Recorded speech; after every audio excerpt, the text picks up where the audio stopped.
Hello everyone, আমার নতুন একটি ভিডিওতে তোমাদের অনেক অনেক ওয়েলকাম। আর আজকে আরও একটা ছুটির দিনে আমরা বেরিয়ে পড়েছি নেদারল্যান্ডের আরও বেশ কিছু খুব সুন্দর জায়গা ঘোরার উদ্দেশ্যে। আর আজকে আমরা যাব নেদারল্যান্ডের একটু গ্রামের দিকে, আর এটা একদম একটা ডাচ ভিলেজ। তো চলো যাওয়া যাক। আর এই গ্রামটার নাম হচ্ছে ইদাম। আর প্রথমেই আজকে আমরা যাব ইদাম, তারপর যাব ভলেন্দাম, আর তারপর যাব একটা খুব সুন্দর আইল্যান্ড মার্কেন। এটাকে তোমরা একটা ডে ট্যুরও বলতে পারো। আর এই জায়গাগুলো আমস্টারডাম শহর থেকে খুব বেশি দূরেও নয়, এই 20 থেকে 25 কিলোমিটার মতো দূরত্বের মধ্যেই এই জায়গাগুলো রয়েছে। আর এখানে আসার জন্য প্রথমে আমরা আমস্টারডাম সেন্ট্রাম থেকে মেট্রো করে চলে এসেছিলাম আমস্টারডাম নর্ডে, আর তারপর সেখান থেকে বাস নিয়ে পৌঁছে গেছি এই ইদামে। আর বাস থেকে নামার পরে কিছুক্ষণ হাঁটলেই পড়বে এই ইদাম সেন্ট্রাম জায়গাটা। আর এখানে বেশ কিছু মিউজিয়ামও রয়েছে। আর ইদাম যে জন্য সবথেকে বেশি জনপ্রিয় সেটা হচ্ছে এখানকার পনির আর চিজ। তো প্রথমে এখানে আমরা বেশ কিছু মিউজিয়াম রয়েছে সেগুলোই ঘুরে ঘুরে দেখব। আর এই মিউজিয়ামের টিকিট ছিল এক একজনের 6 ইউরো করে।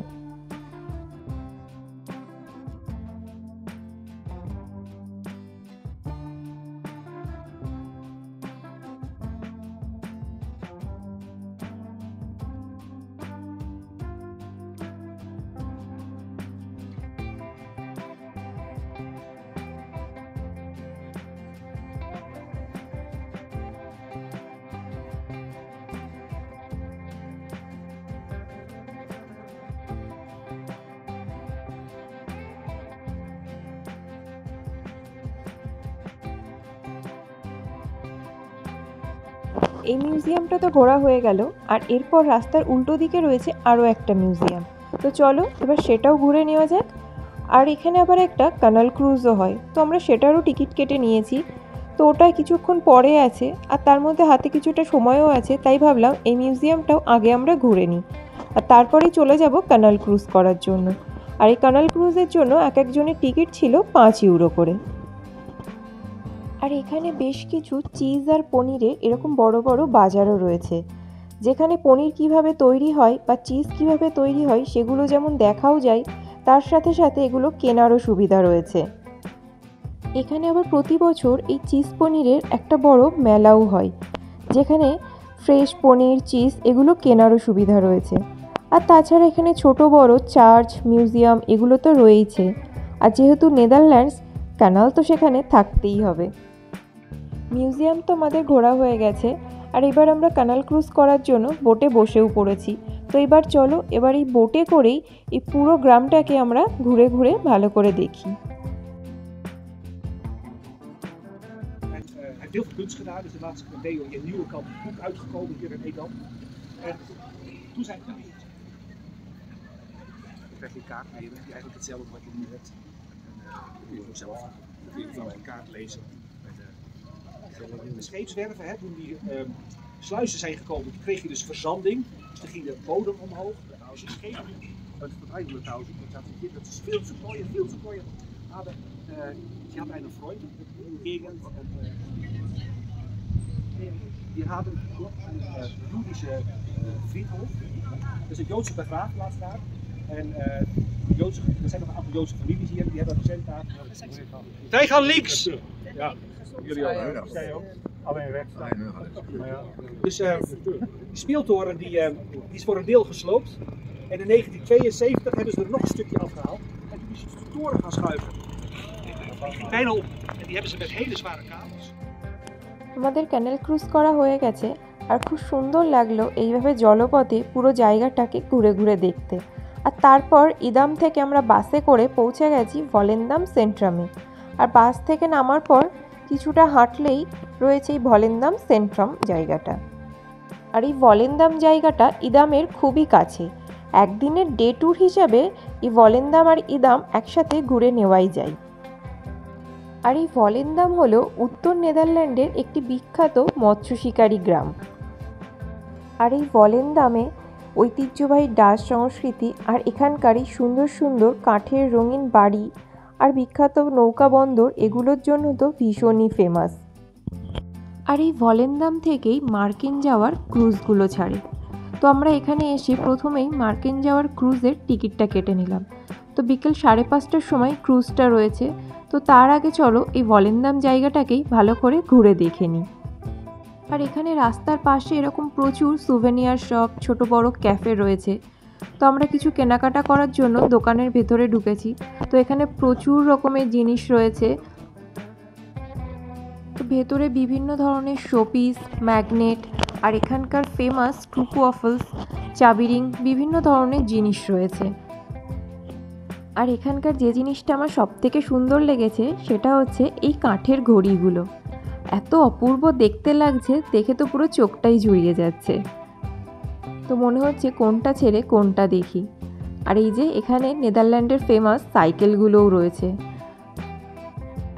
আর এই ভলেন্দাম যেহেতু একটি মৎস্য শিকারী গ্রাম, আর এখানকার বন্দর এলাকাটি ভীষণই জনপ্রিয়। আর এখানকার সামুদ্রিক মাছও ভীষণ জনপ্রিয়। আর সেগুলোর মধ্যে সবথেকে বেশি জনপ্রিয় হচ্ছে হেরিং মাছ। আর এই হেরিং মাছটা এখানকার ডাচেরা তো শুনেছি নাকি কাঁচাই খেয়ে থাকে। কি জানি বাবা কি করে খায়, আমার তো কাঁচা মাছ ভাবলেই কেমন একটা লাগছে। আর এই ভলেন্দামের অন্যতম একটা প্রধান আকর্ষণ হলো এখানকার পুরনো দিনের পোশাক আর প্রাচীন জীবনযাত্রা। আর এখানকার স্থানীয় মানুষরাও একসময় এই ঐতিহ্যবাহী ডাচ পোশাক পরতো। আর বিশেষ করে মেয়েদের এই পোশাক, টুপি এখানকার পর্যটকদের মধ্যে তো ভীষণই জনপ্রিয়। আর এখানকার এই সুভেনিয়ার শপগুলোতে সেই সমস্ত দিনের পোশাক আর বিভিন্ন ধরনের কালারিং টুপিও দেখতে পাওয়া যাচ্ছে। দেখতে তো ভারী সুন্দর লাগছে। আর এখানে তো এই সমস্ত পুরনো দিনের পোশাক আর টুপিগুলো পরে ছবি তোলারও সুযোগ রয়েছে। আর এই ভলেন্দামের সবথেকে বড় আকর্ষণ হচ্ছে এখানকার নৌকা বন্দর। আর এখানে অনেক ছোট বড় রেস্টুরেন্টও রয়েছে। আর এই যে এই পাশ দিয়েই রয়েছে মাছ ধরতে যাওয়ার কত ছোট বড় নৌকাগুলো। আর এই কথা বলতে বলতে ক্রুজেরও সময় হয়ে গেছে। তো ক্রুজটাও চলে এসছে। তো আমরা ক্রুজের ভেতরে উঠেও পড়েছি। আর ক্রুজের নিচেও বসার জায়গা রয়েছে, আবার ওপরেও রয়েছে। তো আমরা ক্রুজটার ওপরেই উঠে বসেছি। কারণ ওপরটা পুরোটা খোলা ছিল, আর ওপরটা থেকে বাইরেটাকে দেখতে তো ভীষণই সুন্দর লাগছিল। আর এই যে ক্রুজের ওপর থেকে এই জায়গাটাকে দেখতে তো আরও বেশিই ভালো লাগছে। আর চারিদিকে কত এই মাছ ধরতে যাওয়ার ছোট বড় বোট, আবার কিছু এরকম প্রাইভেট বোটও রয়েছে। আমাদের ক্রুজটা ছেড়েও দিয়েছে। তো চলো এইবারে সুন্দর প্রাকৃতিক দৃশ্য উপভোগ করতে করতে আমরা মার্কেনের দিকে এগোতে থাকি। আর এই ক্রুজের ওপর থেকে এই জায়গাটাকে দেখতে তো ভীষণ সুন্দর লাগছে। কি সুন্দর ছোট বড় বোটগুলো দাঁড়িয়ে রয়েছে, এটার জন্য তো আরোই বেশি সুন্দর লাগছে দেখতে।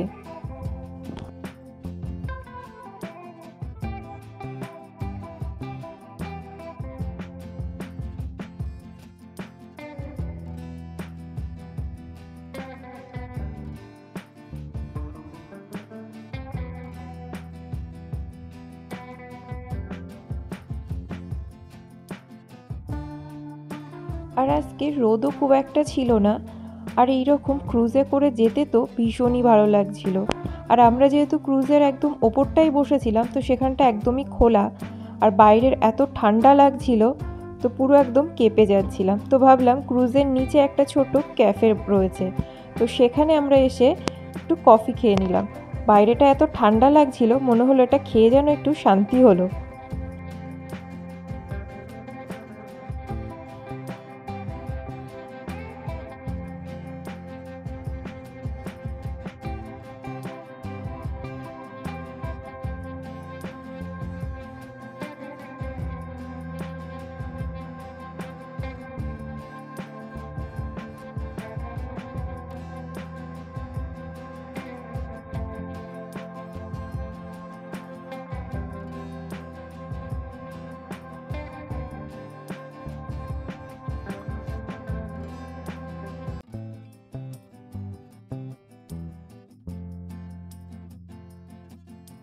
আর এত সুন্দর প্রাকৃতিক দৃশ্য উপভোগ করতে করতে আমরা মার্কেনে পৌঁছেও গেছি। আর এটা খুব ছোট আর এটা খুব সুন্দর আইল্যান্ড। আর এখানেও চারিদিকে প্রচুর রং বেরঙের এরকম কাঠের বাড়ি রয়েছে, আর এরকম ছোট বড় প্রচুর বোটও রয়েছে। তবে এখানে সব কিছুই 5টার পরে বন্ধ হয়ে যায়। তো আমাদের আসতেও অনেকটা লেট হয়ে গেছিলো, তো এখানে প্রায় অনেক জিনিস বন্ধই হয়ে গেছে। তো এখানেও কিছু ছোট বড় চার্চ রয়েছে, সেগুলো দেখার ইচ্ছে ছিল, কিন্তু সবই 5টায় বন্ধ হয়ে যায়, তাই সেগুলোতে আর ঢোকা হলো না। তো চলো এখন এই আইল্যান্ডটাকেই একটু হেঁটে হেঁটে আশপাশটা ভালো করে ঘুরে দেখি।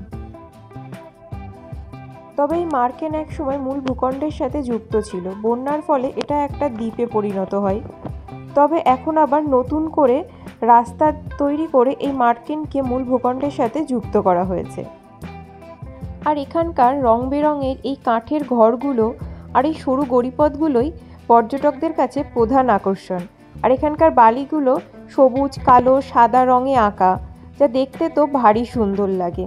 আর এই গাছটাই দেখুন, পুরো গাছ ভর্তি পেয়ার ধরে রয়েছে, এত সুন্দর লাগছে দেখতে, দেখে মনে হচ্ছে যেন একটা পেরে নিই। আর এখানকার আরেকটা অন্যতম আকর্ষণীয় জিনিস হলো এখানকার মিউজিয়ামগুলো।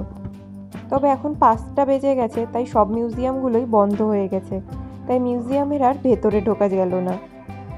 আর এখানকার প্রাকৃতিক পরিবেশ তো খুবই সুন্দর, চারিদিকটা কি সুন্দর সবুজে ভরা, শহরের ব্যস্ত জীবন থেকে তো একদমই আলাদা। আর মাঝে মাঝে ছুটির দিনে এরকম জায়গায় ঘুরতে আসলে মনটা এমনিই ভালো হয়ে যায়।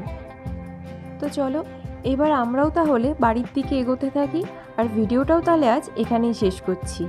সবাই ভালো থেকো, দেখা হবে পরের কোনো ভিডিওতে। টাটা।